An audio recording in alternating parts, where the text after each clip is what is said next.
자, 이번에는 이제 생각 습관으로서 역사적 사고를 이제 하는데, 자, 앞에서 이제 역사적 사고를 논의할 때 역사적 사고가 무엇인가? 그래서 이제 사고의 본질에 관련된 내용이죠. 그래서 그 논하는 사람들 보면 되게 교육학자나 역사 교육학자들이 막 이론 투쟁을 하고 되잖아요. 논쟁도 하고. 근데 이 역사 생각 습관으로서 역사 사고는 뭐냐면 실제로 역사 속에서 이제 어떤 역사적 사고를 하는가 실제적인 모습을 보이는 거야. 학생들이 실제적으로 어떤 사고방식을 보이는가를 어떤 실험 연구를 통해서 인제 밝혀내는 것이 이 역사적 사고 생각 습관으로서 역사적 사고거든요. 그래서 구체적인 역사적 사고를 가르칠 수 있는 단서를 제공해 준다. 이게 상당히 이론적인 데 반해서 이거는 실제 수업과 관련된 내용이죠. 실제 수업에서 학생들의 어떤 사고방식과 관련된 내용이다. 이렇게 보시면 돼요. 그래서 인제 남색 책에 보시면 뭐 여러 이론들이 쭉 있어요, 연구 결과들이. 근데 뭐 우리가 그거 다 알 필요 없고 우리가 이제 알 거는 시험 문제에 나온 한 3번 정도 나온 드레이크의 역사적 생각과 사고 기준을 알면 돼요. 역사적 생각의 습관 기준을 알면 되죠. 예. 그래서 인제 있고 다만 인제 거기에서 여러 사회 연구 중에 드레이크 이전의 사회 연구 중에 미국 역사교육위원회 생각의 습관이 있어요. 그래서 생각 습관 기준 해 갖고 여러 가지가 있거든요. 그래서 요게 잠깐 오답으로 한번 나왔어요. 10 년도 기출문제인가요? 예. 그래서 뭐 선지 중에 오답이 있죠. 오답이 하나로서 나왔어, 요 기준이. 근데 그 부분 나오지 않았기 때문에 '아 이런 게 있구나.' 하고 참조만 하시면 돼요. 인제 본격적으로 인제 들어갈 것은 드레이크의 역사적 생각의 습관 기준이라고 지금 보시면 되는데, 자, 이거는 인제 그 와인버그의 그런 생각 말하기 기술에 영향을 받았어요. 예. 그래서 인제 여기 있는데, 그래서 이제 여기 보면 이제 4 가지 내용이 있죠. 요거 외워 두세요, 단계. 자, 출처 확인, 확증, 맥락화, 비교적 사고죠. 그래서 출처 확인을 볼게요. 보통 지금까지 많이 나온 게 이 출처 확인 관련된 내용이에요. 출처 확인은 사료를 읽었을 때 일단 뭘 보죠? 이 사료가 어떤 책에 쓰여지는가, 요걸 이제 보는 거냐. 자, 한국 고대사를 인제 볼 때 예를 들어 1 번서기에 적혀 있다. 어. 야, 이건 50% 믿고 걸려야 되겠죠. 예. 요 말을 100% 믿으면 안 되겠죠. 어. 그다음에 삼국사기를 있다. 물론 이것도 100%는 아니겠지만 80%의 약간 진실이 있겠죠. 그러니까 딱 어떤 걸 보고 나서 우리는 이게 딱 판단한단 말이야, 이게 어떤 것인가. 물론 이제 그런 것들이 좀 선입견일 수도 있어. 그렇지만 나름대로 또 맞는 게 많기 때문에 이게 사람들이 믿는 거 아니에요? 그래서 예전에 인제 뭐냐면 어떤 문제 나오냐면, 자, 길이 있고 조선사라고 딱 출처가 적혀 있어요. 이 조선사라는 것은 인제 일제 강점기 때 써냈던 신민사관에 입각해 쓰였던 조선의 역사를 정리한 거잖아요.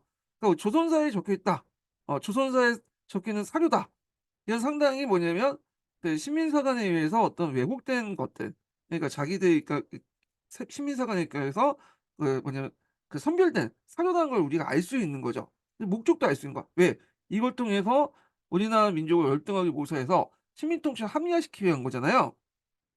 이게 상당히 그래도 중요하다. 그래서 이제 이거는 내용을 이해하기 위해서 읽기 전에 행했고, 자, 지금의 관점과 과거의 관점을 좀 구분할 필요가 있다. 그래서 요걸 통해서 인제 추측을 통해서 저자의 신뢰성, 의도, 사건과 당시의 상황 등에 대한 의문을 가지고 사료가 누구를 위한 건지 그 의도를 검토할 것. 자, 1번 서기가 있다. 그건 누구 거야 이건. 이건 청왕에 관련된 것들이 청왕의 어떤 권력을 정당성 하기 위한 거고, 자, 조선사다. 그러면 일제총독부죠. 그러니까 그 일제총독부가 우리나라를 뭐냐면 통치하기 합리하기 위해서 한 거다, 이렇게 할 수 있잖아요. 학자가 뭐냐면 A라는 사건이 있는데 이 A 사건을 기록하는 B와 C와 D 사건 자료들이 사료들이 각각 다른 말을 하고 있는 거예요. 예. 그러면 누군가는 진실을 말할 수 있고 누군가는 거짓을 말할 수 있고 또 어떤 사람은 왜곡해서 말할 수 있는 거잖아요, 가장해서. 구분해야 되겠죠. 그러면 어떻게 될까? 요 사료와 사료끼리 서로 교차 분석을 하는 거예요. 예. 이걸 학증이야, 학증. 그래서 이걸 통해서 신뢰성을 확보하는 건데, 이걸 정도 하려면 교차 분석 정도 하려 능력이면 상당한 역사적 지식과 배경 지식을 알아야 돼요. 어 그래서 역사적 능수성을 달성할 수 있다. 이렇게 인제 표현하고 있는데, 그래서 상당히 수준이 높아야 된다. 많은 이제 연습도 필요하고, 그래서 몇 개의 문서부터 얻은 정보를 비교하여 문서의 신뢰성을 판단하는 과정이고, 연습과 지식의 누적은 문서 분석의 역사 이해 수준을 상당히 높이는 데 기여할 수 있다. 이렇게 했죠. 그래서 이제 학점을 통해서 인제 얻을 수 있는 교육적 효과와 관련된 내용이고요. 자, 맥락화라는 것은 어떤 역사적 사건이 있으면 역사적 사건이 어디에 위치해 있는가 요걸 파악하는 것이 이제 맥락화거든요. 뭐 유추적 맥락이 있고 언어적 맥락이 있어요. 그래서 유추적 맥락은 동시대인들에 비교하여 특정인들의 상극과 주제가 어떤 위치에 있는지 파악하는 거고요. 언어적 맥락은 동시대의 언어의 어휘가 가진 의미를 정확히 파악하는 거다. 그래서 우리가 뭐 백정, 백성, 그래서 조선시대와 고려시대의 의미가 다르죠. 예. 자, 비교적 사고는 역사적 해석과 일자 사료소의 확증된 걸 고려 텍스트 간의 관련성을 구성하는 과정이고, 그리고 문서 분석을 통해서 당대 지역의 아이디어 사건을 비교해 보는 거다. 뭐 이런 것들인데, 자, 요런 것들은 좀 나중에 제가 지금 좀 이따 문제 풀면서 한번 또 살펴보기로 할게요. 자, 그래서 요거를 이제 좀 더 이제 쉬운 예문으로 제가 예문을 구성을 해 가지고 문제를 만들었어요. 모의고사 문제를. 예. 그래서 잠깐 모의고사 풀면서 이제 보겠습니다. 자, 여기 보면 인제 생각 습관으로서 역사 사고와 관련된 내용이 해 갖고 체교사 수업 일지가 있죠. 그리고 이제 여기에서 이제 동학농민운동과 다른 문구를 비교해 보자 이렇게 있고요. 그리고 동학농민운동을 태평천국운동과 연계시켜서 인제 얘기를 하고 있는 거예요. 자, 그래서 그 학습 자료가 있는데, 여기 처음에 인제 오준영의 동학사가 있고요. 요거 오준영의 동학사는 최근에는 좀 약간 신뢰성이 떨어지죠. 이게 동학사 자체가 역사적 어떤 사실을 기록한 게 아니라 오지영이 인제 쓴, 뭐라고 할까요? 그냥 자전적인 소설이라고 할까요? 소설하고 가까워. 그렇기 때문에 좀 약간 역사적 소재는 했지만 이게 뭐 100% 사실이다, 이렇게 좀 말하기는 좀 그래요. 소설책이기 때문에, 역사 소설책이기 때문에. 그다음에 요거는 어디에서 많이 봤던 거죠? 예. 기출사료. 자세한 내용은 인제 제가 한국사 할 때 한 거고, 요거는 기출사료에서 나왔던 걸 뺐어요. 요거는 이제 뭐와 관련된 내용이냐면, 보통 인제 동학을 교도를 진압했던 주체들이 3 개가 있죠. 하나가 정부군, 일본군, 그래서 자칭 의병이라는 양반 들. 근데 이들이 이제 동학교도들의 정보를 입수하는 과정에서 정리해 놓은 내용이야. 그래서 이제 요렇게 있고, 그다음에 인제 요거는 천조제목제도로서 인제 여러분도 알다시피 뭐예요? 태평천국 운동과 관련된 내용이잖아요. 그러면 인제 여기 앞에 4개 개념을 한번 대입을 해 보자고요. 예를 드는 거예요, 요거 사료 보고. 자, 가해 저자는 오진영입니다. 자, 오진영은 동학농민운동에 참여했지만 그 당시 나이가 너무 어렸고 주도적 역할을 하지 못했습니다. 그리고 동학사는 역사적 사실을 기록이 한 것이 아니라 오진영의 사실 경험을 가장해서 쓴 소설책이기 때문에 신뢰가 없다. 이건 뭐에 해당할까요? 요거죠. 저자의 신뢰성. 이 나이도 어린데, 물론 나이가 어리다고 해서 좀 무시하시긴 그렇지만 좀 약간 그러잖아. 10대 후반 정도 얘가 썼다면 일단 믿고 걸을 수밖에 없는 거죠, 그거는. 그리고 이제 요 자체가 이제 자신의 어떤 존재감을 좀 부각시키게 쓰는 의도에 쓰는 거잖아. 자, 요런 걸 고려할 때 요런 것들은 이제 뭐와 관련된 거다? 출처 확인하고 이제 볼 수가 있죠. 출처 확인.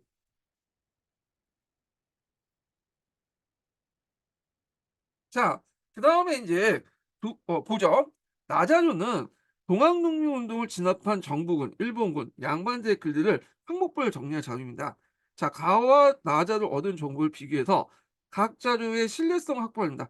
자, 지금 가와 나와 관련된 내용을 이제 서로 비교해서 분석해 갖고 신뢰성 확보한다. 자, 이건 뭐와 관련된 내용이죠? 여기는 학증이죠. 예.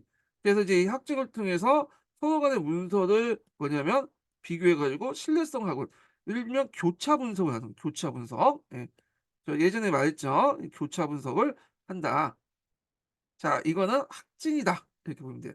확증. 자, 세 번째 볼게요. 자, 강원 아자주에서 나오는 동학농민들의 요구를 농민들의 입장에서 봉건적 요소와 조세 제도의 불합리성을 타파하고자 하는 목소리지만, 양반 유생의 입장은 조세 특권과 신분제를 부정하는 논리입니다. 자, 여기에서 보면 누구와 누구의 입장에서 보는 거예요, 지금. 농민들 입장, 그다음에 요게 있지만 양반 유생들 입장이 각각 다르잖아요 지금. 똑같은 이제 사료를 보더라도 그 당시 하면은. 그래서 요게 인제 있는데 여기에서 볼 수 있듯 이건 어디일까? 맥락하에 보자. 근데 맥락하 중에 이제 어떤 거야? 유추적 맥락이라고 볼 수 있어. 동시대인들 비교해서 특정한 생각의 주제가 어떤 위치에 있는가.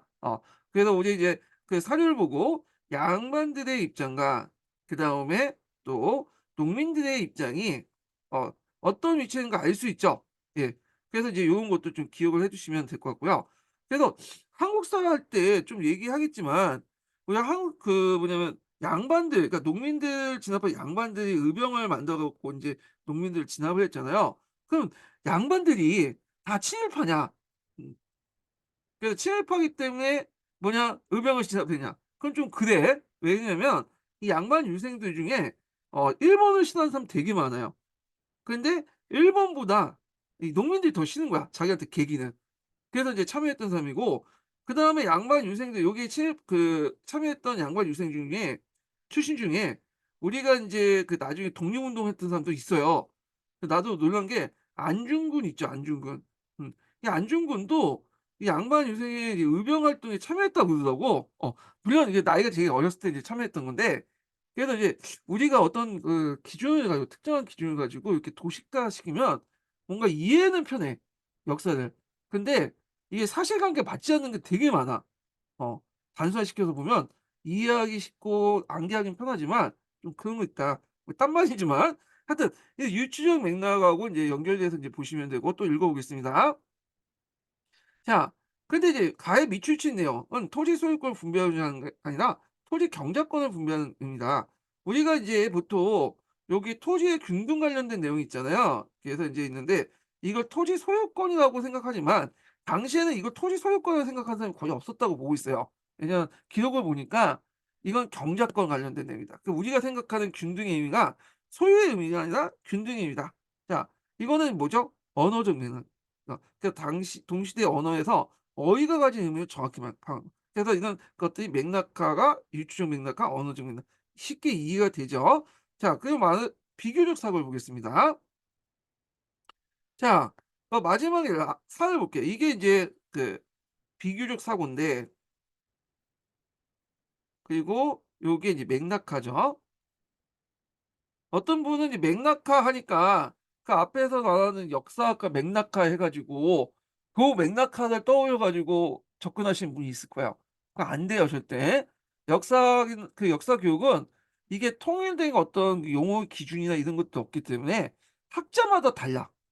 역사학이냐 역사 교육이냐, 또 역사학에서 어떤 학자들이 그런 의미가 많이 다 다르기 때문에 그때마다 그 의미를 파악해야지, 뭐 저쪽에 있는 의미를 단순히 이제 뭐냐면 발음만 비슷하다고 해서 똑같다고 해서 가지고 온다? 그거 아니에요, 절대. 이건 다른 거다, 이렇게 보시면 되고, 다 아시겠죠, 이거는? 자, 그러면 비교적 사업을 보겠습니다. 19세기 중앙원 때 동학농민운동과 비슷한 성격을 가지고 있는 태평천국이 있었죠. 다사를 볼 때 태평천국 운동은 동학농민운동과 함께 종교를 기반하고 있고 균등 경제를 지향했다고 비슷합니다. 그러나 태평천국 운동은 기독교를 바탕으로 하고 있지만 동학농민들 기독교를 부정하는 차이가 있다, 이런 것들이죠.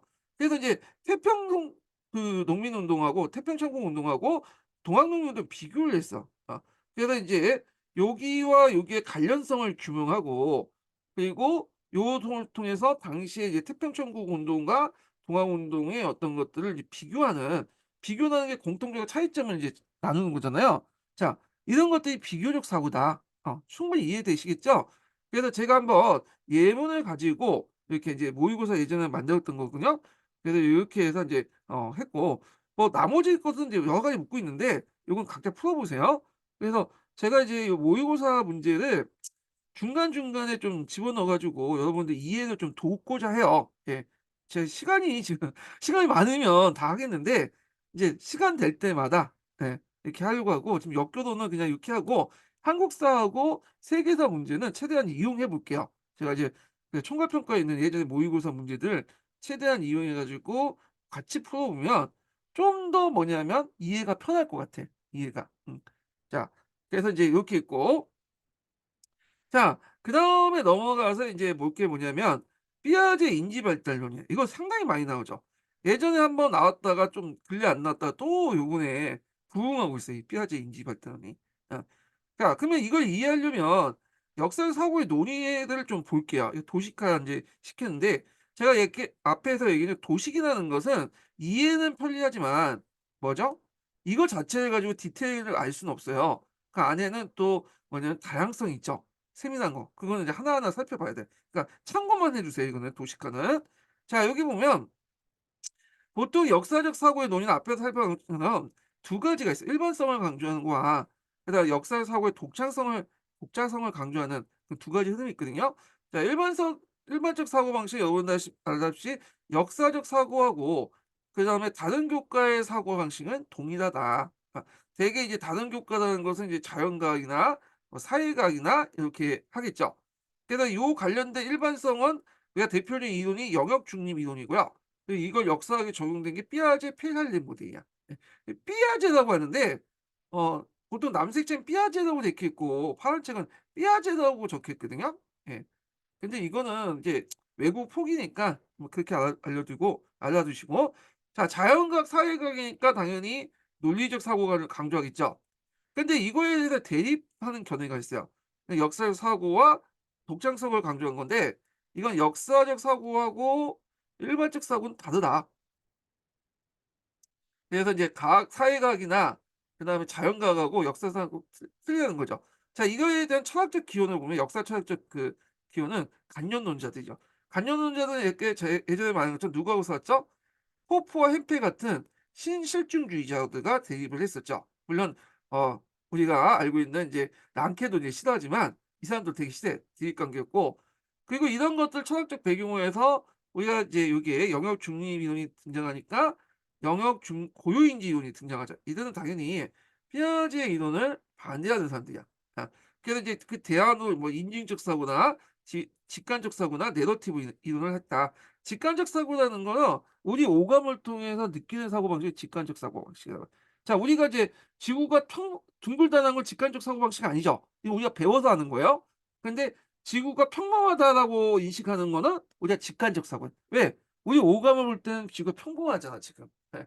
자, 그런 것들 이제 기억을 해 주시면 될 것 같고. 그래서 이제 이렇게 두 가지 흐름이 있다, 이렇게 보시면 되고, 이제 영역 중립인지론에서 이제 역사과에 적용된 사람은 이제 필하고 할렘이라는 사람이죠. 예. 그래서 이제 필 같은 경우에는 뒤에도 얘기했지만 뭐 가설적 사고하고 설명적 사고 이렇게 나누고, 그다음에 할렘은 가설 영역적 사고 뭐 연령지체 이렇게 이제 나눠볼 수 있고요. 필도 뭐 연령지체 주장했고요. 그다음에 역사의 독창성은 아까 치면 이제 간접론적 역사학을 바탕으로 해서 영역 고유인지론자도 있고요. 그래서 이제 불수나 필수의 인식적 사고, 뭐 내러티브 이론인데 요거는 뒤에 좀 얘기할게요, 요 부분은요. 자, 그러면 이제 이렇게 대립뿐만 아니라 하나로 이제 뭐냐면 좀 융합시킬 수 있지 않냐, 그런 논의가 있겠죠, 당연히. 그러니까 두 개의 어떤 사고방식을 역사적 사고의 큰 범위 속에 집어넣자. 어.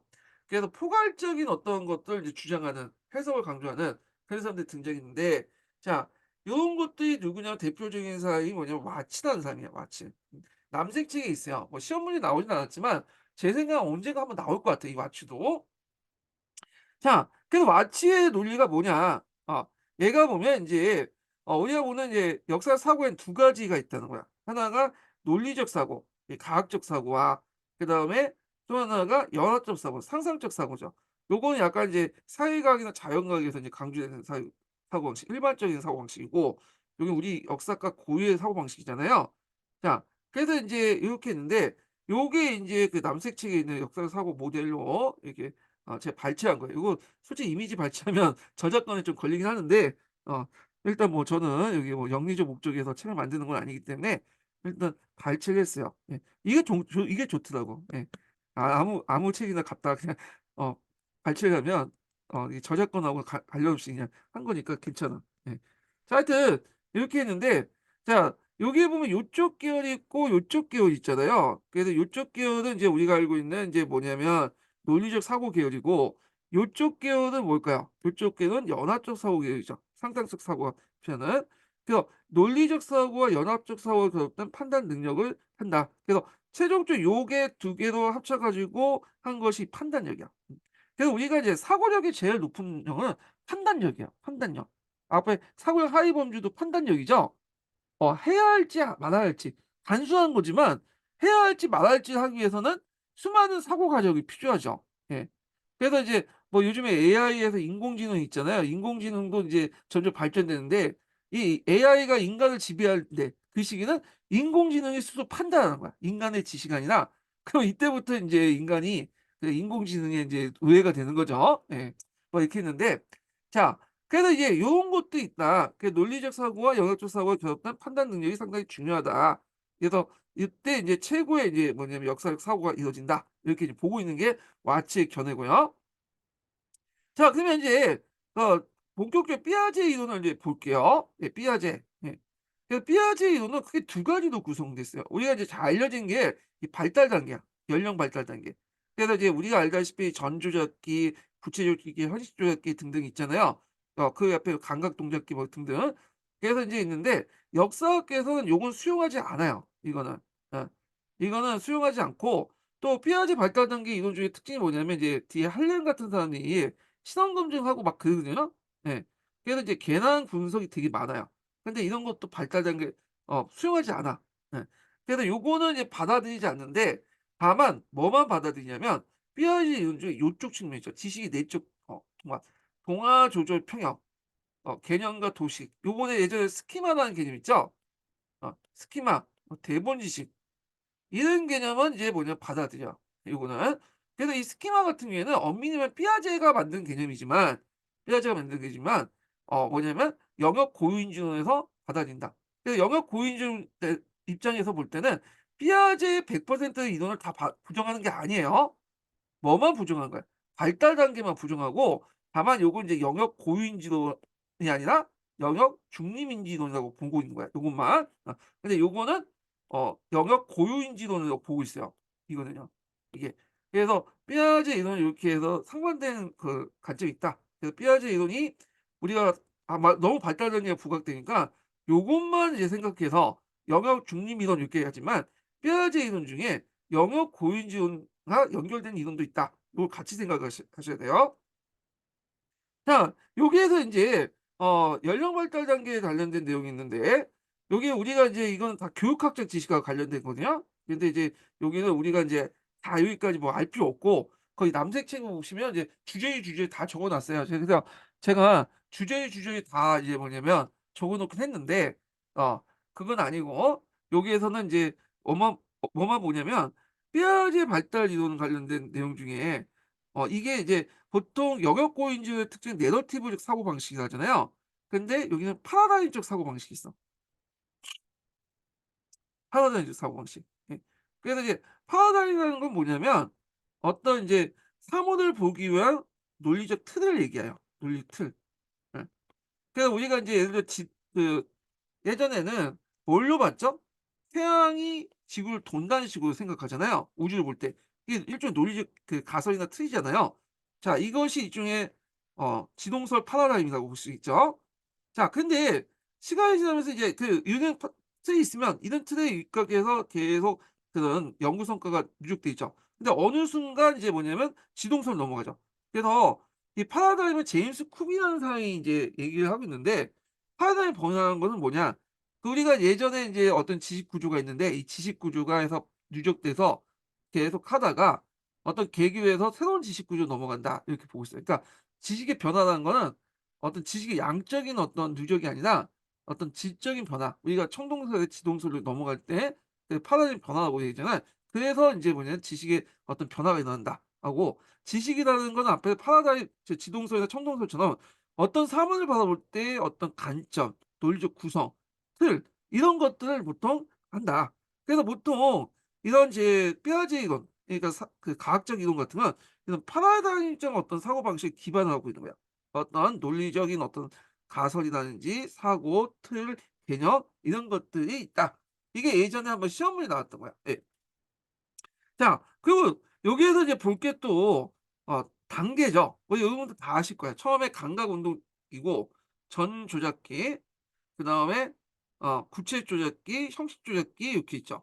그래서 여기 4 가지 정도 되는데 보통 요기를 강조하죠. 요기는 잠깐 언급돼 있고 요 조작이라는 말이 있죠. 조작. 조작이라는 말은 뭐야? 개념화시킬 수 있는 거야. 어떤 사물을 보고 우리가 머릿속에 개념화시킬 수 있는데 그걸 조작이란 말이죠. 조작. 근데 앞에서 얘기한 처럼 제가 예를 들었죠. 예를 들어서 이제 주먹토끼를 만들었다. 어. 그래서 눈에 보이는 도끼를 가지고 뭐냐면 개념화시켰다. 개념에 따라서 인제 눈에 보이는 도끼를 이제 머릿속에 구상을 한 다음에 개념화시키고 이걸 만들었다. 이거는 구체적 조약이죠. 근데 우리가 인제 사람한테 꽃을 뿌렸다. 저승이라는 개념하죠. 없는 이게 존재하지도 있는지 없는지도 잘 모르잖아요. 어. 근데 없는 존재를 만들어 가지고 한 것은 그 형식적 조작이에요. 그러니까 이제 점점 시간이 지나면서 인제 이렇게 점점 발달된다. 이렇게 이제 보시면 될 것 같아요. 그래서 요거와 관련된 내용들 좀 개념들 파악을 해 두시면 될 것 같아요. 그래서 직접 경험할 수 있는 구체적 세계를 중심으로 직접적으로 현재 활용할 수 있는 정보를 토대로 우리가 주목토큰을 만들 수 있는 게 구체적 조작이고 그러니까 직접적 구체적 정보가 아니라 잠시 활용은 가능한 증거를 고려해서 명제적 가설 용어에서 우리가 눈에 보이지 않는 것까지 만들어내는 거. 그래서 꽃을 뿌리는 행위나 그다음 국가라는 존재나 아니면 종교라는 존재나 그래서 호모 사피엔스의 특징이 뭐라고 했죠? 눈에 보이지 않는 걸 만들어내는 게 이런 것들이 이제 우리가 지금 인류를 만들 수 있는 그 인류의 문명을 만들 수 있는 토대가 됐거든요. 어. 그래서 우리가 만약에 국가, 집단, 민족 이런 추상적 개념들이 없다면 종교 이런 추상적 개념이 없다면 지금 같이 현대 문명을 발달시킬 수 없어.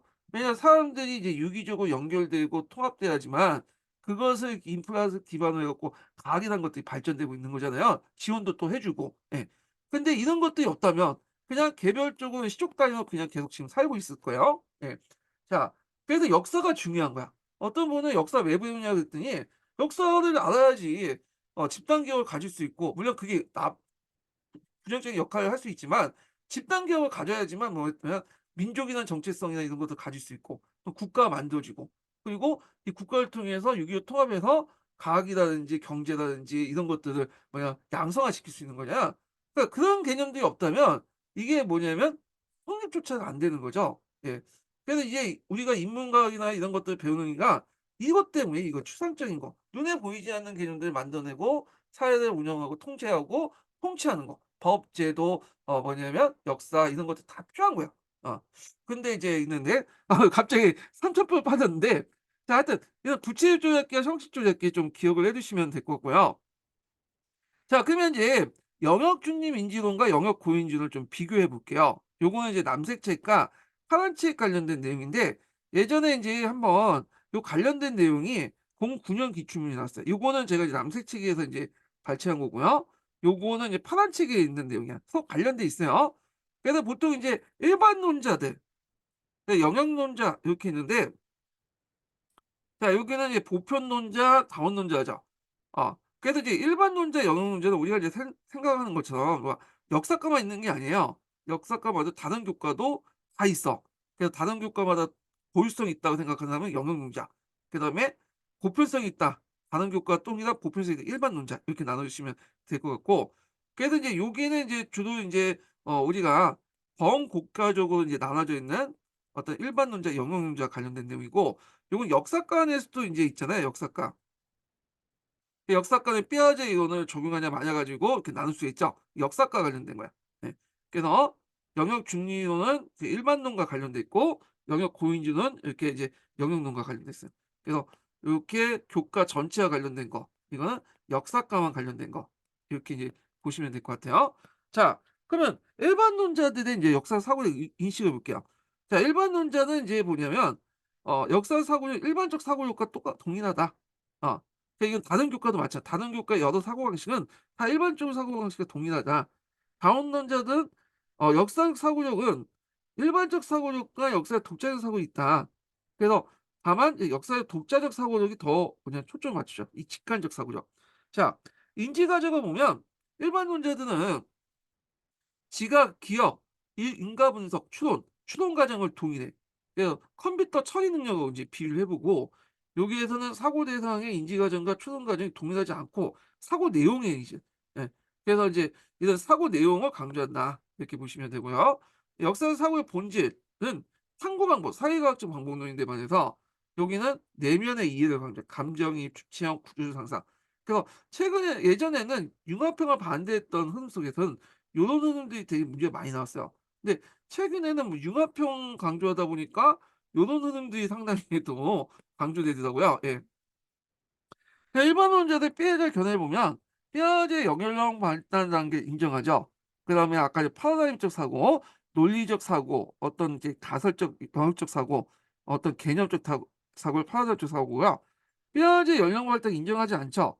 그리고 내러티브 인증적 사고 있고 요거는 뒤에 좀 있으니까 다시 얘기할게요. 자, 여기 주장한 사람은 교육학자, 철학자, 예, 여기 논리실증주의, 포포, 햄펠 같은 사람들이고 여기 역사교육학자, 역사학자, 철학자, 여기 관념론자들이고요. 그다음에 사고 요소, 사고 기능, 사고 과정, 사고 유형이 연령 발달 단계에 형성됐고 모든 교과에 동일하게 적용된다. 근데 교과 내용과 밀접하게 관련돼 있고 각 교과마다 다르다. 육성 방법은 뭐냐? 자, 이런 사고력 자체를 개별적 육성이 가능하다고 봐요. 근데 요게 개별적 육성이 불가능해.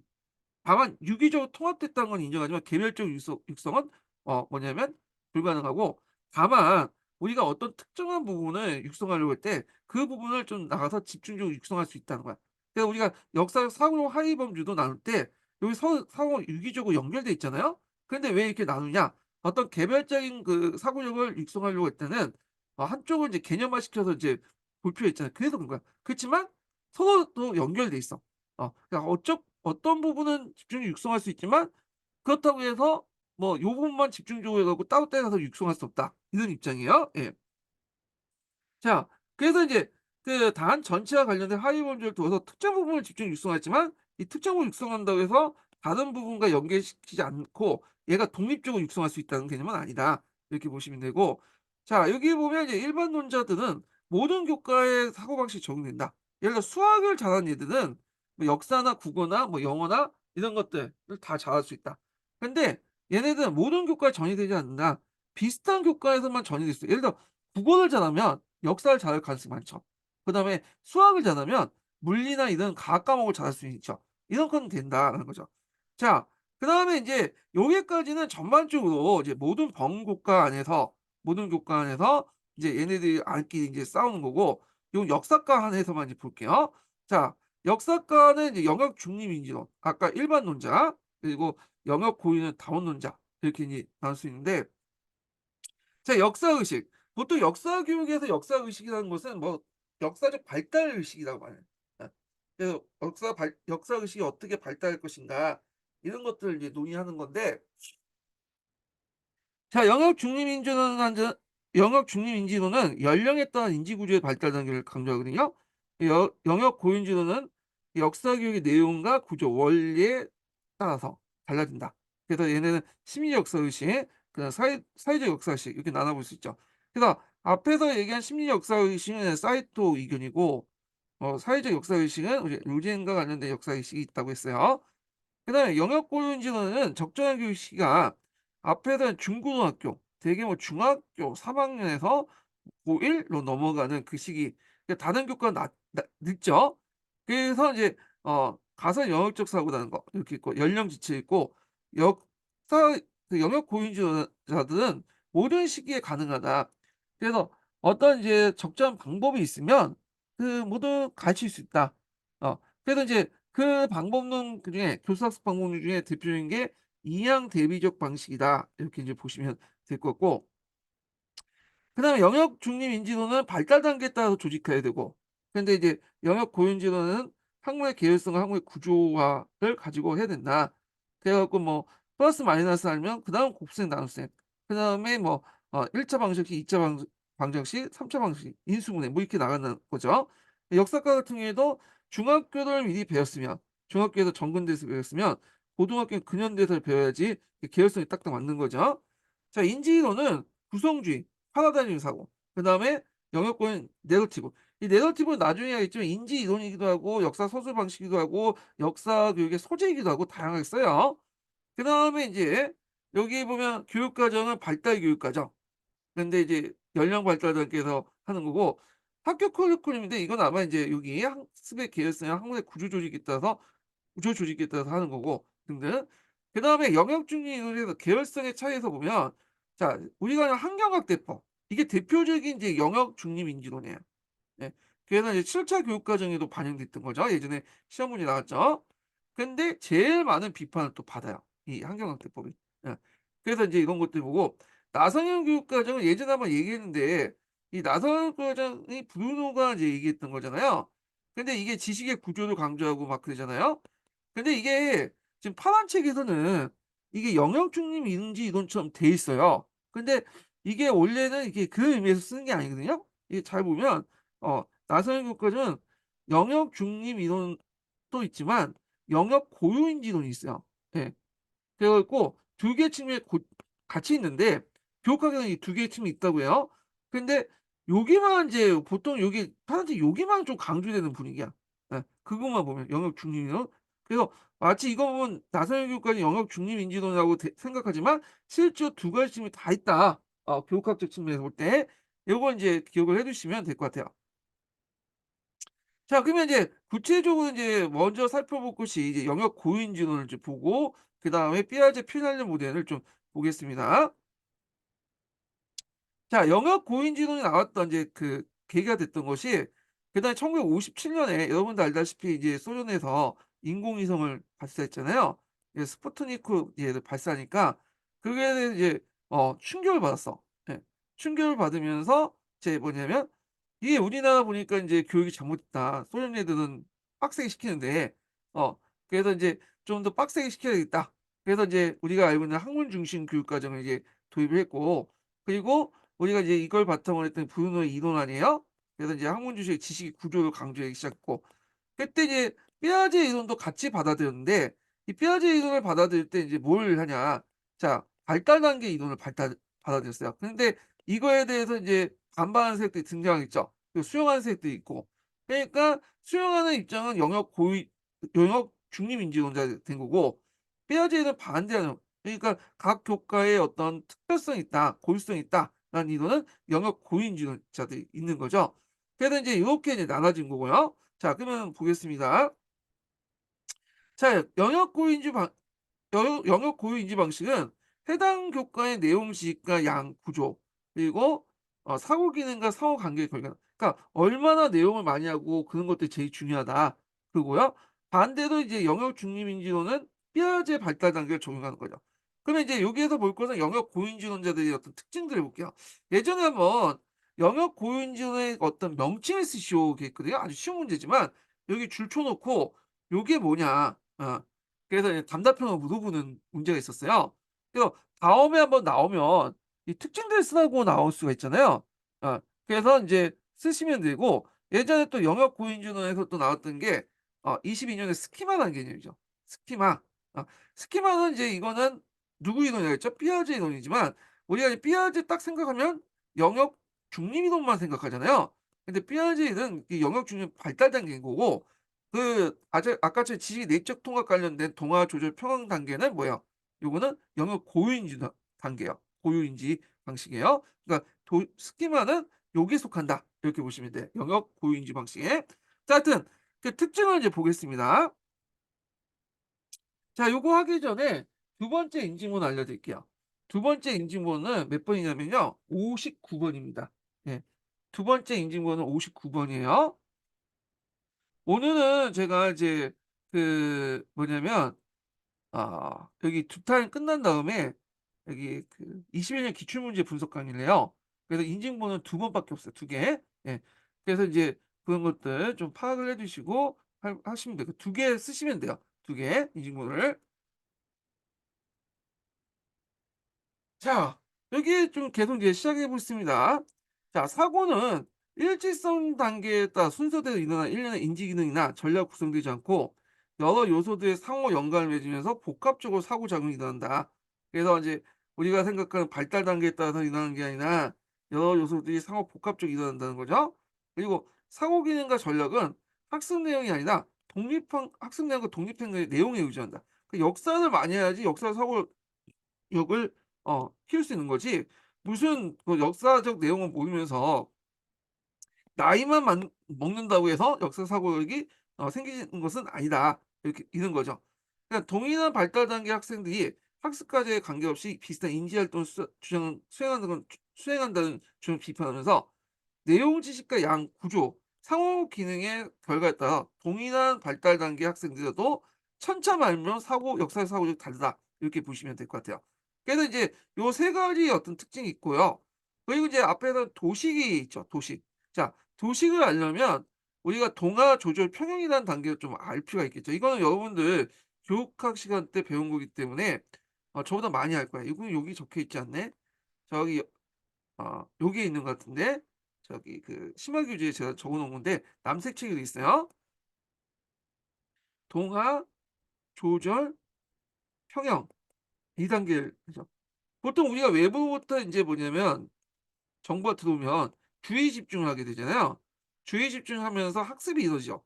학습이 이루어지고 그다음에 이제 동화로 넘어가는데 동화는 기존의 개념을 가지고 새로운 걸 받아들인 거야. 어떤 애가 인제 '네 발 달린 짐승은 개다.'라는 개념을 가지고 있어요. 그런데 네 개가 달린 짐승이 있어. 근데 얘는 고양이야. 근데 얘는 고양이라고 이게 인식하지 않고 네 개의 다리가 있으니까 이거는 뭐다? 고양이가 아니라 개다. 이렇게 인제 하죠. 근데 이제 조절 단계 넘어가면 이건 분명 O 개념이에요. 이 O 개념을 조절할 수 있는 뭔가의 이제 새로운 정보를 주는 거야. 아 그래 가지고 "네 발 달린 것은 고양이도 있고 개도 있더라."라는 정보를 받았어요. 예. 그러면 '아 그렇구나.' 그러면 이제 이게 '네 발 달린 짐승 중에 얘는 고양이구나.' 이렇게 판단하면 평형이 되는 거야. 그래서 이런 조절 단계를 통해서 이제 새로운 정보를 통해서 지금 상황을 판단하는 평형 단계에 넘어가죠. 그러면서 이 평형단계에 넘어가면서 일종의 뭐가 생긴다? 스키마라는 것들이 생겨. 스키마. 인지 도식이 생긴 거죠. 예. 그래서 이거 AI 지금 만드는 생성형 AI나 뭐 하여튼 그 있잖아요. 예 그래서 막 사진을 몇 개씩 몇 천 개씩 보여 갖고 스스로 동화 조정 평형을 통해서 스키마 개념이 형성된 거 비슷한 것 같아요. 지금도 AI도 그렇게 하죠. 텍스트로 인식하는 게 아니라 이미지나 그림을 인식해 갖고 수천 장의 이미지를 통해서 어 하잖아요. 그래서 하여튼 뭐 그렇게 있고 자 이 스키마 또는 선행 지식 이게 이제 시험 문제 나왔던 거죠. 개념을 보면 자 인지 발달은 특정한 개념 체계와 그 통합 여부에 달렸으며 이러한 어 조직화된 사전식 책이다. 그래서 어떤 것을 볼 때 우리가 고양이라고 인식을 하잖아요. 어떤 사물을 보기 전에. 고양이라는 걸 맞춰 가지고 그 고양이 인식하는 거죠. 예. 그래서 사물 보고 나서 인식하는 게 아니라 우리가 고양이나 개나 이런 특징적인 모습들을 먼저 머릿속에 담고 개와 고양이를 볼 때 '이게 개고 고양이다.' 이렇게 판단을 하는 거다라는 거죠. 그래서 있고 그래서 이제 사고는 기술이 아니라 스키마의 재구성이며 특정한 지식 영역의 조건 내에서 일어나는 일반적 사고 기술을 개념하여 명료하면서 독립된 교육 대상을 가르치는 걸 허용했고 다른 영역에도 쉽게 적용되지 않는다. 그런 것들 좀 기억을 해주시면 될 것 같아요. 그래서 이 스키마라는 걸 통해서 여기 이제 내용들 좀 기억을 해주시고 그래서 이 스키마라는 것은 어떤 이제 뭐냐면 그 일반적인 것들을 이제 뭐냐면 그 일어나는 것이 아니라 어떤 우리가 개별적인 그 내용을 바탕으로 형성되고 있기 때문에 그 뭐냐면 사고적 그 내용과 연결돼 있죠. 사고에서 이렇게 일반적인 사고 방식이 아니라 내용과 연결된 거다. 그래서 우리가 생각하는 일반적인 사고 방식에 따라서 한 것이 아니라 이 내용과 연결돼 있기 때문에 그리고 또 뭐냐면 또 다른 지식하고 영역 연결되지 않는 거죠. 이런 것들이 스키마다 이렇게 보시면 돼요. 이 스키마의 정의 사고는 기술이 아니라 스키마의 재구성이며 특정한 지식 영역의 조건 내에서 일어나므로 일반적인 사고 기술 개념하여 명료하여 독립된 교육 대상을 가진 건 소용없고 다른 지식의 영역에 쉽게 정의한다. 예, 이런 것들. 그래서 역사라 가 역사 개념은 역사라는 내용을 통해서 알 수 있는 거지 뭐 우리가 수학이나 과학이나 이런 걸 통해 알 수 없는 거고 그리고 이 수학, 과학 같은 걸 가르치는 교수학습 방법으로 역사를 가르칠 수 없다. 역사 내용에 맞는 역사 교수학습 방법을 가르쳐야 된다. 이게 이제 스키마의 주 내용이다. 이렇게 좀 보시면 돼요. 자 그다음에 대본 지식인데 이 도식하고 대본 지식이 거의 뭐야 그 비슷한 개념이에요. 비슷한 개념. 음. 읽어 보시면 알겠지만. 그래서 제 생각에는 대본 지식이 도식일 것 같거든요. 예. 도식이. 근데 이게 그렇게 또 말할 수 없는 게 뭐냐면 대본 지식이 도식이라고 딱 이렇게 말하는 게 없어. 우리가 느낌상 딱 맞는데 딱 보면 도식이 대본 지식이다 이렇게 말해 줄 수는 좋은데 이게 없어 기본세. 그렇지만 제 생각에는 이 개념이다. 비슷한 개념이다 이렇게 보시면 될 것 같아요. 예. 당연히 대본 지식은 도식과 비슷한 개념이기 때문에 영역 고유인지론이고 당연히 보편적인 어떤 그 뭐 기술이라든지 이런 것들이 정되지 않고 뭐야 사고 내용에 의해서 결정되는 거죠. 내용에 이런 것들을 좀 기억을 해 주시면 될 것 같아요. 자, 특징을 보면 개서적으로 조직된 지식의 체계이며 시공간적 맥락을 절제하게 조직된 행동의 영성이다. 생애 잔치가 어떻게 했는지 상기해 보자. 그러니까 이제 굳이 내가 이거 예를 왜 이렇게 들었는지 모르겠는데 파란책에 그 내용이 있어요. 그래서 그 예를 한번 제가 한번 곰곰이 생각을 해 봤어. 예. 그래서 곰곰이 생각을 했는데 그 이제 그 생일잔치를 하면 애들한테 초대장을 돌리잖아요. 그리고 엄마가 이제 와서 이제 음식도 만들고 이제 하고 애들이 초빙해 가지고 보면 이제 생일잔치 열고 애들이 미리 인제 선물을 주겠죠. 그리고 나서 인제 뭐냐면 즐겁게 논 다음에 빠이빠이하고 돌아가잖아요. 그리고 다음 또 다른 친구의 생일 잔치가 열리면 이런 식으로 이제 하잖아. 그러니까 보통 사회 문화적 관습에 따르면 이런 것들이 존재하잖아요. 근데 우리가 이제 그 다른 학교에 들어갈 때 처음 들어갈 때 뭐 전입교사 환영회 열고 그 중간중간에 인제 뭐냐면 또 친목회도 하고 나중에 이제 학교 갈 때 우리가 이제 정 송 송 송별회도 하잖아요. 어 그래서 인제 요런 것도 이제 어떤 사회 문화적 환경을 통해서 알고 있지 우리는. 예 이거는. 그런 것들을 얘기하는 것 같아 지금. 그래서 이 아동의 익숙한 경험에 대한 기존의 연구의 경우에서 도출된 시기보다 빠른 시기에 논리적 관계를 범인하고 가설 조건적, 인과관계, 시간적, 가역적 관계를 통해서 이해할 수 있다. 뭐 되게 어렵게 했는데 만약에 생일 잔치를 열었다. 그럼 생일 잔치면 당연히 그러니까 생일 잔치가 있다. 그러니까 생일이 있다 하면 생일 잔치 연다. 라는 가설이 형성되고 그리고 생일 잔치의 과정들 인과관계들이 쭉 나오겠죠. 시간적 변화들이. 그리고 생일 잔치가 비록 끝나도 이 가역이라는 것은 원래 물질이 다시 돌아오는 성격을 가역이라고 하잖아요. 생일 잔치의 생파가 끝나도 다음 친구의 생파는 똑같은 방법으로 이제 루틴이 계속될 거 아니야.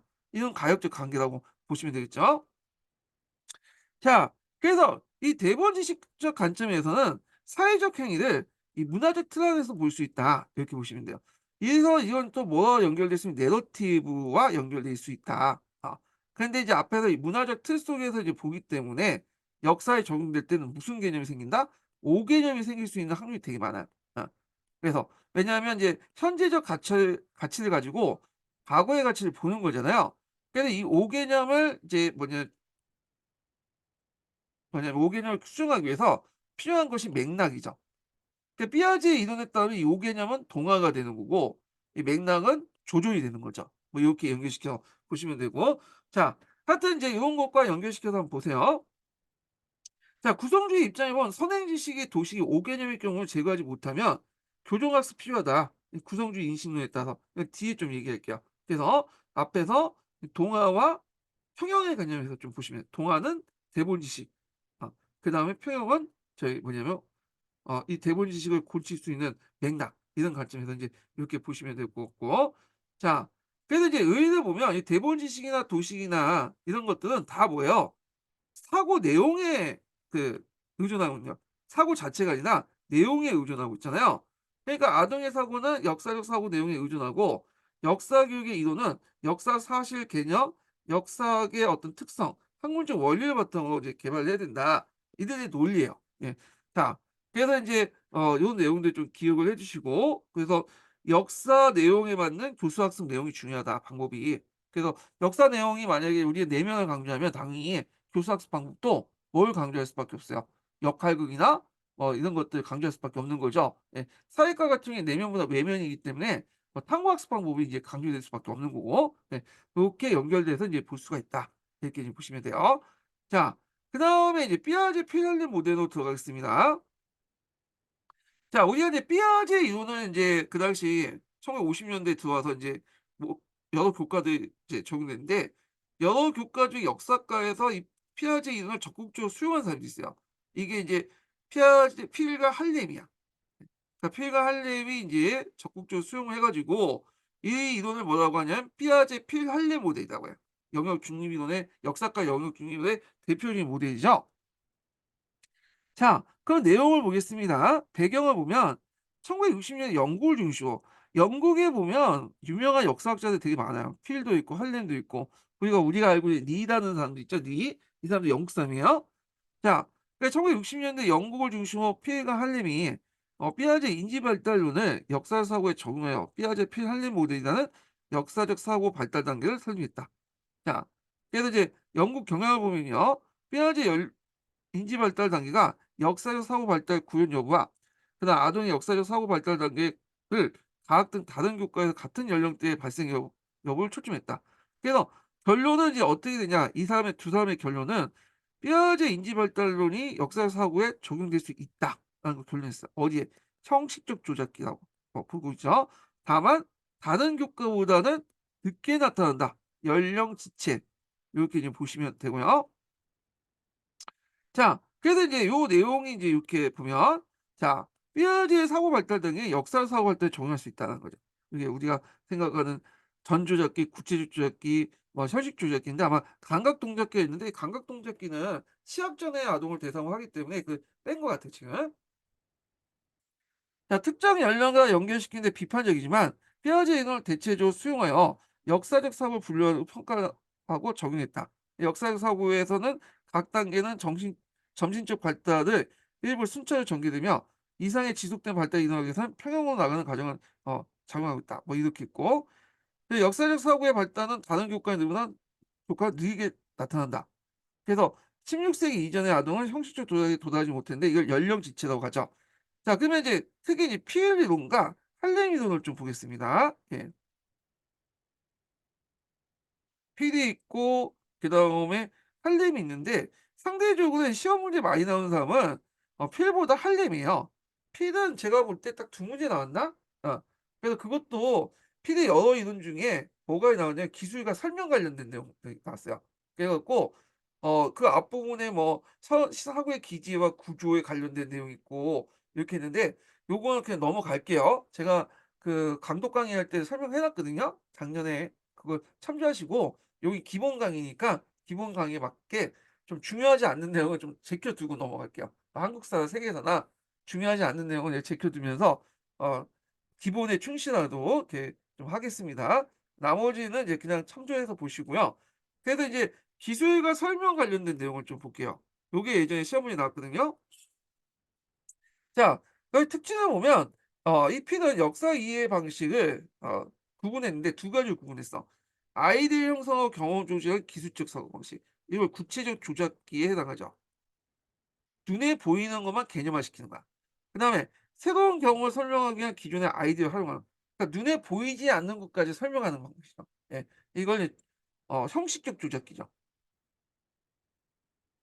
그래서 이제 요렇게 이제 했는데 근데 이 사람이 주의할 게 있어. 이렇게 구분했지만 이건 개념적 구분이에요. 실제 역사적 사고를 할 때는 역사 이해할 때는 두 가지 방식 같이 사용하는 거죠.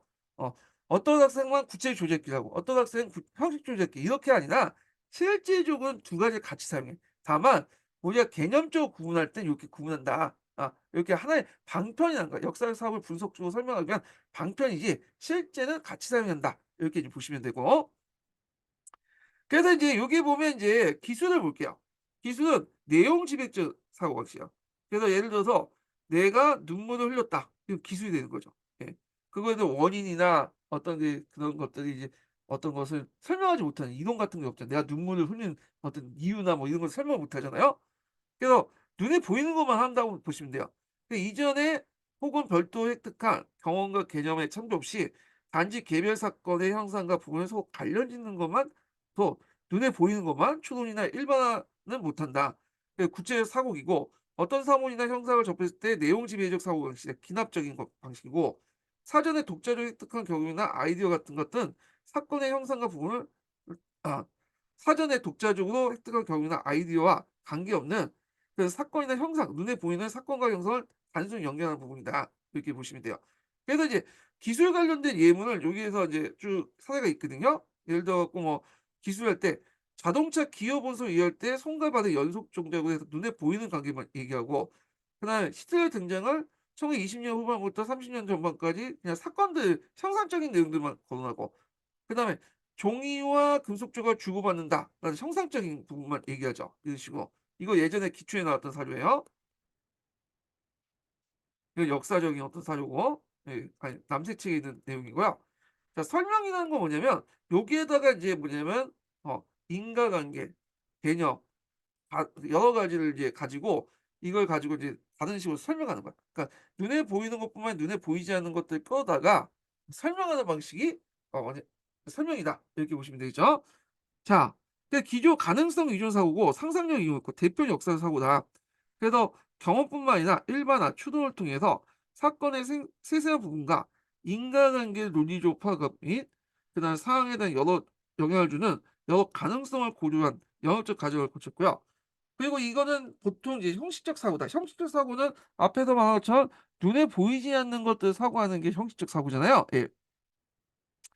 자, 그래서 현상과 세부들과 관련된 상상력과 독립된 아이디어가 필요하다. 이것이 왜 이러는가? 인과관계를 따지고 이게 개념적 기초가 무엇인가? 그 개념에 맞는 사례가 무엇인가? 그것이 또 어떤 상황에 적합한가? 이런 질문을 대답을 하고요. 그래서 학생들이 아이디어와 테스트 자료를 연관시켜 아이디어 수용, 수정, 거부 과정과 또 연결시킬 수 있다. 뭐 이렇게 있고요. 자, 그래서 이제 여기 설명 관련된 내용이 있어요. 요거 예문이 있는데 요거와 뭐냐면 비교해 보세요. 기어 분석을 이용할 때 기계 이점과 속도의 비율이나 아이디어 뭐 개념, 이론이라고 있죠. 여기 아이디어라고 되어 있는데 그냥 필해요. 이제 뭐 용어를 통해서 이제 한 거고 실제 우리가 상식적으로 이 아이디어 의미는 뭐 용어의 의미, 그다음에 개념, 그다음에 일반화, 뭐 이론 이런 것들 이제 보시면 되겠죠. 그래서 이걸 참조해 가지고 기호의 작동을 조건을 설명하거나 자 그래서 시틀러의 등장을 이전이나 동시대의 사회적, 국가적, 국제적 사역을 통해서 서술하거나 이런 것도 이제 눈에 보이지 않는 것들을 가지고 얘기를 하는 거잖아요. 자, 화폐라는 개념도 눈에 보이지 않는 개념이죠. 이걸 도입해서 상품의 교육 상태 파괴. 그래서 종이와 금속 조각을 주고 물건을 가져왔다. 근데 금속 조각이 뭐예요? 화폐죠. 화폐. 그래서 이 화폐, 종이와 금속은 화폐를 가지고 물건을 가져왔다. 화폐라는 개념이 이제 사용되니까 화폐를 이제 사용했다. 추상적 개념을. 자, 그래서 이제 요런 것들이 이제 뭐냐면 기술과 설명의 차이점이다. 그래서 기술은 구체적 조작기, 설명은 가설적 조작기. 어, 가설적 그 조작기라는 형식 조작기. 예. 그리고 그래서 여기가 이제 역사적 사고라는 거죠. 예. 그래서 이제 요런 내용들 좀 기억을 해 두시면 되고요. 자, 그래서 이제 요 부분은 이 교수학습 방법 관련된 내용인데 요거 뭐 각자 보시고 그러면 형식적 조작기 양성 방법 제일 좋은 게 뭐냐? 유추를 제시하고 있어요. 유추. 예.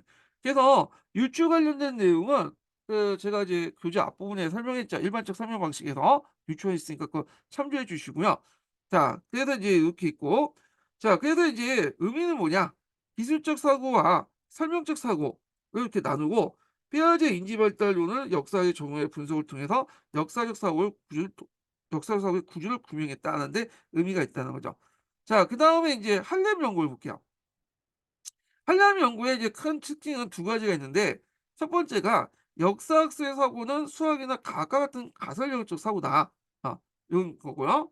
그리고 이제 이건 필도 마찬가지지만 이제 할렘도 연령 지체를 주장했죠.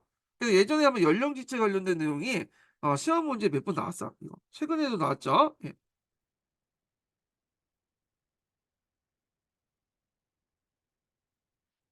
자, 내용을 보면 사고의 대상이 과거이기 때문에 그러니까 이 내용은 왜 연령 지체가 일어나냐 그거에 관련된 내용이에요.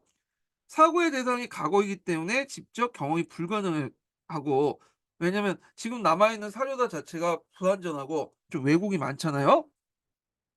그래서 이걸 통해 과거의 재현, 사건을 정확히 아는데 어려움을 겪는다. 그리고 그 안에는 또 도덕적 인연과 갈등이 내포되어 있고요. 두 번째는 역사적 사건의 시간 개념이 포함되어 있어요. 그래서 이런 것들이 구체적 모든 수단을 활용할 수 있다는 거. 시간 개념은 이해하기가 좀 힘들겠죠, 애들이.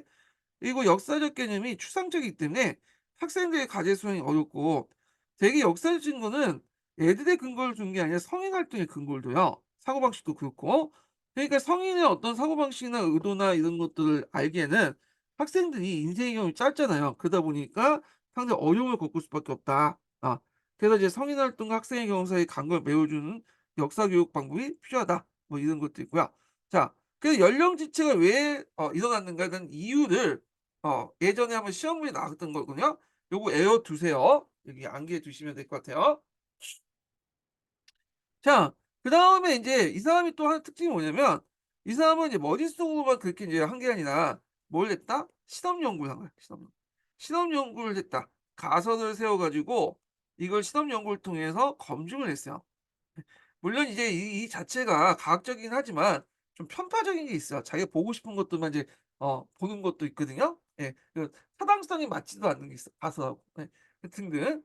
자, 그래서 이제 이 사람은 이제 어떻게 인제 했냐면 이 실험 연구 내용이에요. 여기 보면 11 살에서 16 사이의 아동 100 명을 대상으로 메리 투터, 그다음 노르만 잉글랜드 정복, 아일랜드 내전에 관한 자료를 제시한다. 다음 한 자료당 10 문항씩 모두 30 문항을 질문하고 그 답변을 분석했다. 그 결과 삐아제가 아동의 사고를 구분하는 하는 데 사용했던 반응의 형태가 역사 문제에서 초등학교 학생들 즉 중등학생들 반응에도 그대로 나타난다는 거야. 그래서 이제 분류를 해 보니까 눈에 보이는 것들만 이제 쭉 분류한 애들 있잖아, 단순하게. 그 구체 조작기에 해당한 거고. 그다음에 이것을 이제 추상적인 것들을 통해서 이제 분류한 일이 있을 거 아니에요. 그래서 인제 이런 형식적 조작을 얘기한다. 그래서 이제 텍스트 속에 직접적으로 명백하게 제시된 걸 요전에 답변한 것은 구체적 조작이고, 연결 다양성을 인식해서 논리적 분석하는 거, 가설 설정 및 자료 입증 가능, 실제와 가능성 사이, 눈에 보이진 않지만 앞으로 뭔가 일어날 수 있다는 그런 거에 판단하여 일어난 것을 역사적 사고를 한다. 아, 그 상식적 조작이고 형식적 조작과 역사적 사고에 해당한다는 거예요. 예. 그리고 그것은 각각 연령 단계에 따라 이렇게 나가. 그래서 구체적 조작기 때 연령은 그때 나타나고 뭐 중학교 3 학년쯤 되면 뭐 형식 조작기 일어나고 이걸 이제 했다는 거죠. 자, 그러면 이제 이 사람이 인제 뭐냐면 인지발달에 큰 공을 뭐냐? 역사 연구를 보다 과학적인 모습으로 도입했다. 그래서 예전에 역사 교육의 논쟁들은 되게 철학적이고 뭔가 이제 형이삭적인 논쟁이 많았거든. 뭐 근데 이 사람은 그게 아니라 가설을 세워 가지고 실험 연구를 통해 검증을 했잖아요. 이거서 실증적이고 개량적인 차원의 역사 연구를 했다. 그다음 심리학적 측면에서 역사학습의 문제를 제시하고 후속 연구도 유사한 방법을 했다. 그래서 이제 심리학적인 측면에서 제시했다. 아이들의 어떤 심리의 상태를 발달 단계에 따라서 제시했고요. 한계를 보면 할렘의 문제의식은 역사적 사고의 본질, 특성에 대한 규명 아니고 피아제 이론의 보편성 역사학습에 확대하는 데 있다. 종합적 이해하는 데 부적절하다는 거죠. 이게 무슨 말이냐면 역사의 본질이 이렇다고 봐요. 이게 역사학의 본질이야. 근데 할렘은 뭐만 본 거야? 삐아제의 이제 이론을 가설로 삼아서 이 역사의 본질을 적용한 거죠. 들어간 거죠. 그러니까 당연히 자기가 보고 싶은 요 부분만 본 거야. 근데 이 부분 자체가 역사의 본질이라고 볼 수는 없죠. 하나 일부분에 불과한 거죠. 자, 그래서 여기는 규명할 수 있어도 전체를 규명할 수 없는 거다. 그 내용이죠. 자, 그래서 인제 있고 또 두 번째 한계는 뭐냐면 뼈아지 이론을 역사학에 도입해 검증하는 데 성공했지만 구체적 역사 교수 방법에 대안을 제시하지 못했어요. 요거는 참 이렇게 한 개 나왔어. 아까 인제 뉴젠이라든지 그다음에 또 한 명이 누구죠? 이제 사이토. 그다음에 이 사람 뭐야? 필. 할렘이죠. 할렘 다 이게 공통점이 뭐냐면 역사 교수 방법을 제시하지 못하는 거야. 그러니까 이론적으로 떠들고 검증만 했지 구체적인 어떤 그 각각의 어떤 단계마다의 학습 방법을 적절히 제시하지 못했다. 물론 제시하긴 했어요. 뭐 유추 같은 걸 했겠는데 다른 사람들 보기에는 이게 미흡하다는 거죠. 미흡하다는 거. 예. 뭐 이렇게 인제 보시면 될 것 같아요, 요 부분을. 예. 자, 그러면 삐아제 이론을 이제 계속 보겠습니다. 이 삐아제 이론 비판을 볼게요. 자, 앞에서 얘기한 삐아제 이론인데 삐아제 필살림 모델의 비판 관련된 내용 볼게요. 자, 요건 당연히 누가 있겠어요? 요거는 영역 중립 이론자가 아니라 영역 고유인지론자다. 예. 이 사람들이 인제 했던 거죠. 그래서 이 사람들의 의견도 크게 두 가지로 나눠요. 하나가 뭐냐면 자, 삐아제 이론을 이제 비판하는데 어 그거 자체를 비판하는 사람이 있어. 그러니까 아예 우리가 아는 열 영역 그 삐아제의 발달 단계 있죠. 발달 단계를 비판하는 사람이 있어. 예. 그건 이제 뭐냐면 적극적 비판이라고. 요게 해당해요, 적극적 이론. 예. 그리고 이제 삐아제 이론 중에 비판하는데 소극적 비판이 있어. 예. 소극적 비판이 뭐냐면 발달 단계는 인정해. 어. 근데 보통 이게 그 필살된 모델에서 보통 역사과의 어떤 그 제일 적절한 방식, 역사과의 어떤 교수학 방법 중에 제일 적절한 그 방식이 형식적 조작기라 했죠. 근데 역사에서 알고는 형식 조작기라고 하잖아요. 근데 이건 부인해요. 오히려 이제 형식적 조작기가 아니라 어디에 가깝다? 예. 이런 이제 그 뭐냐면 갑자기 구체적 조작기에 가깝다. 예. 그래서 이제 구체적 조작기가 오히려 역사 교육의 본질이다 생각해요. 요 소극적 비판. 근데 요건 시험 문제에 아직 나오진 않고 적극적 비판. 아예 삐아제 이론의 발달 단계를 부정하는 전제 자체를 부정하는 이론이 예전에 한 두 번인가 세 번인 한두 번 정도 나왔어요, 요게. 자, 그럼 인제 소극적 비판은 앞에서 얘기한 것처럼 역사 사고에는 발달 단계가 존재하지만 가설 여론적 사고가 아니다. 예. 그래서 이제 가설 여론적 사고가 아닌 이유가 대해서 이제 설명했죠. 역사는 열린 구조, 답안이 여러 가지가 있죠. 그러다 보니까 개인의 판단과 경험에서 과거를 해석하고 있고 당연히 답이 없죠. 그러니까 인제 가설 여론적 사고는 형식적 사고가 아니라 구체적 사고다. 이렇게 주장을 해요, 본질은. 뭐 이렇게 인제 얘기하고 있고 요거는 뭐 그렇게 중요한 게 아니고 근원적 비판, 적극적 비판을 볼게요. 요게 중요하죠. 그래서 근원적 비판은 뼈아의 발달 단계 자체를 부정하는 거야. 아예 발달 단계가 존재하지도 않는다. 그래서 역사적 사고는 발달 단계 상관없이 이제 움직인다. 뭐 이렇게 있는데 여기도 여러 가지 이제 비판 내용이 있어요. 예. 그래서 이제 있고 그러면 먼저 볼게요. 먼저 역사 사고에 대한 성격에 대한 비판이야. 가설 여유적 사고가 아니라 인지적 사고다. 역사는. 어. 그래서 이제 사고방식이 다르다는 거야. 인지적 사고방식이 이제 정의가 내리죠. 관련된 사건의 공통부분을 연결하여 상상의 망을 형성하는 거. 이 부수가 정의되는 건데 요거 예전에 한번 기출문제 나왔죠. 인지유 사고 관련된 내용이 예전에 나왔는데 여기에서는 이제 여기만 잠깐 언급하고요. 자세한 내용은 뒷부분에 있어요. 인지유 사고 있으니까 여기 참 관련된 내용은 그때 얘기하고요. 자, 그다음에 역사적 사고의 성격으로서 인제 뭐냐면 또 비판한 게 역사와 문학 등 같은 교과의 인지 절차를 무시했다. 어 그래서 이제 이런 것들 아니 같은 교 같 역사와 문학 같은 교과죠. 예. 역사와 문학 같은 교과의 인지적 절차를 무시했다. 이게 논리 수학적 절차가 뭐냐면 좀 다르죠. 이게 물론 일부 포함하긴 하지만 주로 역사와 문학은 직감과 상상 이 필요하다. 예 구치성 발견보다는 합리 이유가 이제 해야 된다. 그다음에 이제 뭐냐 타당성이 떨어진다는 거야. 어떤 이제 타당성이라는 목적에 맞게 측정을 해야 되는데 목적에 맞게 측정하지 않았다. 그런 내용이죠. 그래서 하려면 학생들의 학교 학습과 벌 관련은 짧은 역사 서술 문제를 서술했고 질문의 타당성, 목적성에 맞지도 않고 방법성 오류가 있다는 거야.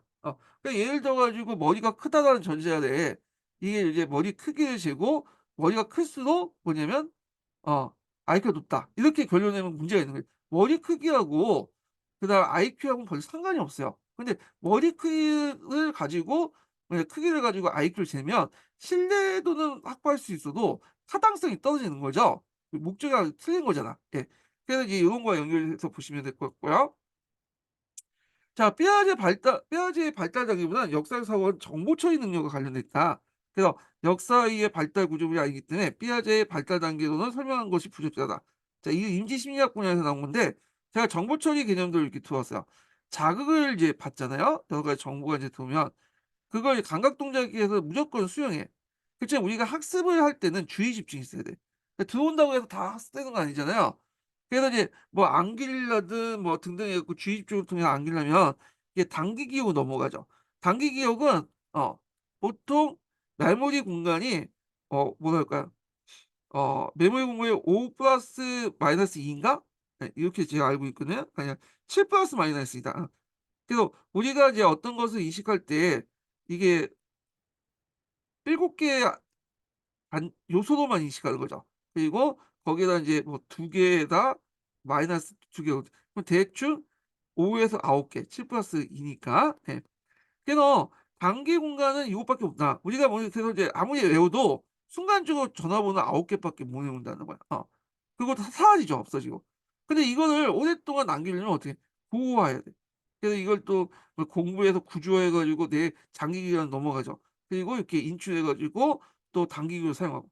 이때는 이제 9 개의 이제 구성 요소들이 구성 단자 암기 단자들이 뭐냐면 더 커지죠. 그러니까 넓은 범위에서 이제 인식할 수 있어. 9 개는 이제 인식하더라도 얘는 지엽적인데 넓게 해석할 수 있죠. 이렇게 9 개가. 그래서 이제 이런 식으로 해서 이제 한 것이 뭐냐면 역사학이다. 그러면 이거 정보 처리는 주요 내용이 뭐야? 역사적 내용을 많이 알면 알수록 뭐냐면 그 역사 사고나 역사 의식이 발달된다는 논리 아니에요? 예. 자, 근데 이거에 대해서도 역비판이 받아요. 이거는 너무 역사 이해 부분만 부각시켰다.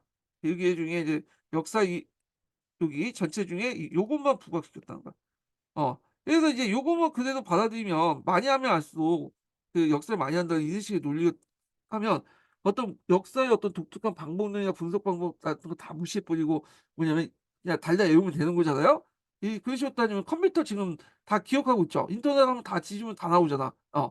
그러면 이게 정보 처리가 일어났다면 역사는 역사가보다 이 컴퓨터가 잘하는 거야, 역사는. 근데 그렇게 말하지 않죠. 왜냐 컴퓨터가 못하는 어떤 문제 분석 능력 이런 것들이 역사가 있기 때문에 그렇게 했던 거 하는 거죠. 예. 자, 그다음에 인제 교수 학습 방법 관련된 내용을 볼게요. 예. 그래서 인제 여기 보면 여러 방법도 있는데 주로 인제 이간이 인제 관련된 내용인데 여기 있죠. "어떠한 개념일지라도 필요한 걸 가르치는 방법을 고안하면 된다. 적절한 교수 기술만 마련되면 아동에게 언제 어떤 개념이든 가르칠 수 있다." 어 대표적인 게 예전에 시험문에 나왔던 이항 대비적 방식이죠. 성과, 사랑과 믿음, 용기와 비겁함. 이거 한 3번 정도 나왔어. 응. 그 이항 대비적 방식 좀 기억을 해 두시고요. 그래서 인제 뭐 예전에 어떻게 나왔냐면 인제 뭐 곰하고 호랑이를 어 그러니까 곰과 호랑인가? 단군 신화. 단군 신화를 어떻게 해석할 것이냐. 그거 물어본 적 있잖아요. 곰 토템, 호랑이 토템 하면서. 예. 그래서 이제 뭐 이렇게 있고 이건 다 기출 문제 분석 참고하시고요. 그다음에 지역학대법에 대한 비판을 해. 그래서 환경학대법이죠. 그러니까 가족, 이웃, 지역 사회에 대한 개념 확대를 고려해 작성된 지역학대 접근법을 역사과는 무관하다, 역사과와는. 그다음 성인의 이해 방식만 다를 뿐이지 어린 아이들도 구체의 문제를 쉽고 이해하고 추상적인 문제를 이해하기 어려운 것은 어렵다는 건 아니다. 그래서 어린아이 수준 중에 추상적인 문제를 오히려 더 풀 수가 있어. 먼 그 지역의 문제, 먼 지역의 시간적 먼 거리에 있는 문제에 더 관심이 있을 수 있죠. 뭐 어린아이가 뭐 고대사를 좋아한다든지 그다음에 어린아이가 공룡을 특히 많이 좋아해요. 공룡 같은 경우에는 지금 지구상에 사라진 지가 오래됐죠. 6,600만 년 전에 사라졌잖아. 근데 그걸 좋아한다. 이거 어떻게 설명할 것이냐. 자, 요거 이제 지역학대 접근법 비판은 예전에 한번 시험 문제 나왔던 거예요. 네. 그래서 이거 꼭 외워 두시고 여기 외에도 내용 성경 중에 지역학대 비판 내용이 있어요. 발달하기 심리학. 요것도 같이 기억해 녹색책이 있어요. 그거 내용 선정 관련된 내용 중에요. 자, 각 단계의 아동들의 행동 방식은 공통성이 있어야 하지만 각각 다르게 이제 성취 수준이 보인다. 이거 수평적 지체라고 보는구나. 수평적 지체. 이걸 뭐라고 얘기하냐면 설명하면 예를 들어 A라는 학생이 있어요. 이거는 검은 책에 있는 내용이에요. 근데 이 사람이 이제 얘가 이제 그 시험을 봤는데 수학은 올백을 맞았어. 100 점을. 근데 국어는 30 점을 맞았어. 그래서 수학은 나름대로 뭔가 가설 영역적인 추리도 잘하고 되게 똑똑해. 근데 국어는 이상하게 구체적인 조작기밖에 안 돼 있어. 이거 어떻게 설명할 것이야. 학생에도 이렇게 과목별로 배우는 영역에 따라 이렇게 다를 수가 있고 또 인제 예전에 한번 기출에 나왔던 거죠. 이렇게 공사년 기출문제 예문에 보면 중3 학 중3 학생이 있어요. 근데 어떤 애는 말하는 게 거의 형식적 조작기에 관련된 식으로 얘기하고 어떤 학생은 구체적 조작기에 관련된 처럼 얘기해요. 분명히 같은 학년에서 이렇게 동일 연령대도 다르게 반응하잖아요. 그러면 우리가 인제 삐아지 학습 발달 단계 보면 발달 단계 각 연령대마다 등장했는데 이게 이제 너무 예의가 많은 거야. 예의가. 그럼 예의가 많다는 건 그 원칙에서 예의가 많고 그다음에 뭐 수정이 많다는 건 이미 인제 그 가설 자체가 뭐야 폐기됐다고 보면 돼요. 예. 예의와 수정이 많다는 건. 그러니까 이 가설 자체가 맞지가 않다. 그래서 단계 사이에 통합성이 없고 각 단계 이외 연령 사이에 변수이 많고 연령 외에도 지능이라든지 환경이라든지 문화라든지 해 가지고 예와 수정들이 계속 그 이론에 어 등장하게 되면 그 이론은 폐기 처분해야죠, 가설 자체가. 예. 자, 그래서 인제 요런 것들을 이제 기억을 해 두시고, 그래서 인제 동교과, 동일한 연령과 같은 학생이라도 이렇게 그 수준 차이가 나는 거, 이걸 보통 수평적 지체라고 하는데, 이 수평적 지체라는 것은 피아제가 얘기한 거예요. 피아제도 이 문제를 알고 있었어요. 근데 이거는 그냥 단순한 몇몇 가지 사례다. 그냥 예외적인 형상들이다. 이렇게 이제 얘기를 하는 건데, 너무 예외가 많죠. 또 거기에 또 수정이 들어가면 더 이상 이제 그 피아제 이론의 발달하기가 이론적인 어떤 실효성이 없다는 얘기죠. 예. 뭐 이렇게 이제 이해를 해 주시면 될 것 같아요. 자, 그래서 인제 이렇게 했고, 다음 시간에는 인제 인증적 사고 좀 해 보겠습니다. 인증적 사고가 예전에 한 2번 정도 나왔나요? 예. 그 앞으로 나올 가능성이 많아. 그 역사 고유의 사고방식, 인증적 사고 관련된 내용을 다음 시간에 진행을 해 보겠습니다. 오늘 끝까지 강의 듣느라 수고하셨고요. 다음 주에 뵐게요.